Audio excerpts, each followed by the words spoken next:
Alright everyone, welcome back to another film review of a Seattle defensive player. Today we're going to talk about Jarran Reed. I want to talk about what Seattle asks him to do, I want to talk about how he does in that role, and we're going to review his game. This is Jarran Reed Film Review. This is going to be Seattle's first play of defense for the game, and it's also probably Jarran Reed's worst play of the game. Essentially what this is a run to the left for Cincinnati, and Seattle has the advantage in the run game right now because they have 6 defenders in the box compared to Cincinnati's 5 blockers. But what Cincinnati does to counter this is they bring in a tight end in motion, and this gives them an advantage to the left side specifically because now it is a 4-on-3, allowing Jarran Reed to get combo blocked, and he does not do a good job setting this line of scrimmage or fighting through this combo block. Instead, what happens is he gets washed out of the play. Mixon gets a real nice gap to run through, and luckily Jamal Adams comes over from the backside and makes a real nice play on Mixon. This next clip is going to show Jarran Reed's juice as a pass rusher, which is little to none. He's going to end up in a one-on-one with this guard. He gets off the ball immediately. His chest is exposed. Guard gets his hands on him, and he gets washed out of his pass rushing lane. Just overall a below-average pass rusher. Now, the little juice he does offer as a pass rusher comes purely from his insane strength. Here he's going to rush the center from the outside, use a club move, completely knock the center off balance, and he registers the pressure on Burrow there for an incompletion. This is the 4th and short penalty on Jarran Reed where he got an offsides. The Bengals use a hard count. It works. You just need to show better mental discipline here. That's the only note you can have. This is a red zone play from the Bengals. This is going to be a counter, and there's a few different things on this counter that I want to highlight from Seattle. The first being Jarran Reed's assignment. He's going to draw a combo block from this guard and this center. And he's not going to allow this guard to peel off, which means Boye Mafe is going to get a free release in the backfield, which takes away any hope of a cutback from Mixon. He's going to be right on the puller's ass. And the pullers on this play, you're going to see the lead blocker is going to be this receiver coming in motion, and the tight end is going to follow up right behind him to get the linebacker. Instead, what happens is Draymond Jones is going to eviscerate this guard with a swipe move and get right in the backfield, get in between these two pullers, and they'll never make a block, leaving Jordan Brooks free, and Brooks and Draymond Jones are free to make a phenomenal play and kill this run in the backfield. I want to highlight all of Seattle's defensive line again on this play. This is going to be another run to the right side of the screen. And first and foremost, you have Jarran Reed's assignment, who's going to get combo blocked again. He's going to occupy both guys again and set a beautiful line of scrimmage. Wagner's going to be able to rip under this guard, and Jarran Reed is actually going to be able to rip under the center and draw what should be a holding call.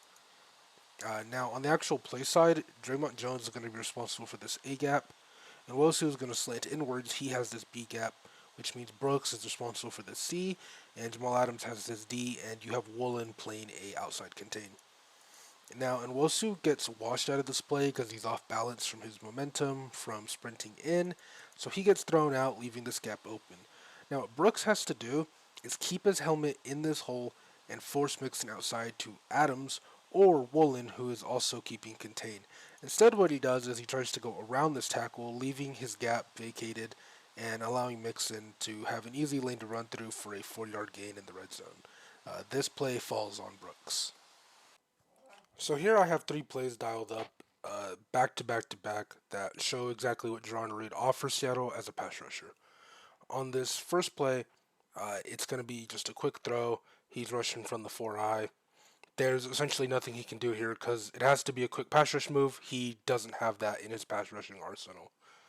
Now, as we'll see on the second play, what he does have in his pass rushing arsenal is a nice bull rush because he's so strong. His bull rush will work, but once again, quick throw, he can't affect the play. The only time his pass rushing is going to come into effect is going to be on long plays, such as this one right here, which is the very next play. It's a 3rd and long. Here, he's going to essentially do a power swipe move on the guard, and then he's going to swim over him. And he gets a pressure there because the play is going to take so long, and his strength will eventually overpower the guard.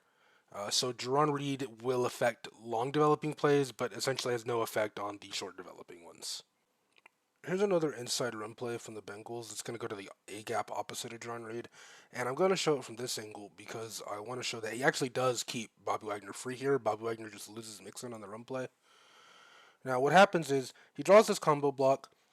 He sets a decent line of scrimmage. I mean, he stops the double team. He gets driven back maybe half a yard, which isn't great, but he keeps Bobby Wagner free. He's just a big body that takes up space. And Wagner being free, he should be able to plug this gap and stop Mixon at the line of scrimmage.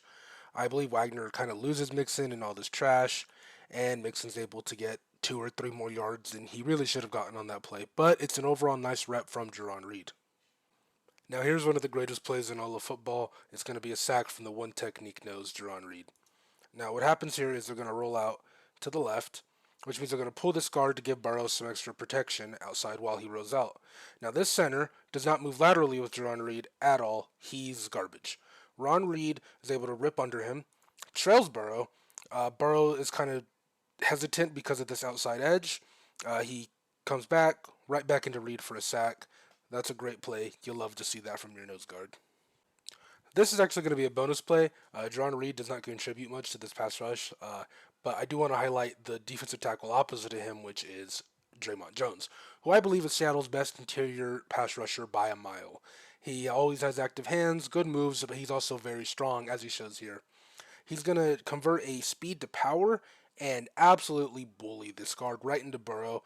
I mean, that should be illegal. And that's a sack for Draymond. I just wanted to highlight that and show he's also a great player. Here, the Bengals are going to run another counter play. They're going to run right at Jarran Reed, and he's going to get down blocked by this guard. And he should be setting this edge right here, which he does initially, and force the run to go to this gap. Instead, what happens, he tries to find Mixon, stands straight up, flashes his head back on this outside. This allows Mixon to cut back into this gap that Brooks has over pursued and Jarran Reed has abandoned. And the only reason it doesn't go for longer is because Witherspoon does a nice job flying off the edge to make the tackle. It's a great play by Witherspoon and a bad play by Reed. This is where you want a guy like Jarran Reed. You want your nose to be a dog. This is 3rd and 1. Bengals are in jumbo. You know it's coming right up the gut. And this is where you ask Jarran Reed to be the best player on the field. And what he does here is a semblance of that. Now what's going to happen? He's going to get double teamed, obviously. This guard and the center are going to go after him. He does a nice job reducing his hitting surface. The center essentially whiffs on him, and he falls to the ground, swims over the guard. The guard falls to the ground. He's already created this nice pile here. This gap is done for. And Brooks does a nice job filling this abandoned space and this pile that's right here, forcing Mixon into the pile, and Brooks and Jarran Reed stuff this run. The Bengals are on a 4th down. They have to punt the ball. Here's an interesting way that Seattle will use Jarran Reed. Here he's going to go on a stunt from this inside gap all the way to the outside. And he's going to do a real nice job selling this rush right to this guard right here who thinks he has to block Reed. Allows Nwosu to register a pressure. And I just think it's a very creative use of Jarran Reed. Here you're going to see a nice split zone from the Bengals. Jarran Reed's going to get down blocked from this guard right here. He does a real nice job reducing his hitting surface. That chip does nothing to him from the center. He does a real nice job establishing himself here, taking away any cutback from Mixon. The only issue is he gets too far upfield, driven out of the play. This gap widens, allows Mixon to gain a few yards. You'd just like to see Reed maintain the proper depth on this play. Here's the Bengals' last drive at the very end of the game. They're just going to salt the clock away. This is going to be an outside zone run, which means this gap is going to move. Here in the moving A gap, Reed is assigned to it. He stays in the A gap, flashes his helmet inside. Mixon sees that. Mixon has to cut back, and then Reed does a nice job using the guard's momentum, throwing him away, and he's there to make a tackle. That is a phenomenal play from Jarran Reed. As far as my final thoughts on Jarran Reed, as a run defender, he's above average. He takes up space, he's a big body, does a real nice job defeating combo blocks, he shows good strength to maintain the line of scrimmage. He's not necessarily a disruptor in the run game, but you do have to account for him, and if you don't, then he will become a disruptor. As far as a pass rusher goes, he's below average in that category. He is surprisingly agile, but no serious juice past a real good bull rush or a push-pull. He's never a threat to rush the passer. As far as the role he plays for Seattle, he's good in it. He sometimes, you want to see a little bit more discipline from him, but he'll stand straight up, costly penalty, he'll get upfield. It's nothing terrible, but you'd still like to see it improve. overall, he's a fine player, and he plays a real nice role for Seattle, and that's all you can ask of Jarran Reed.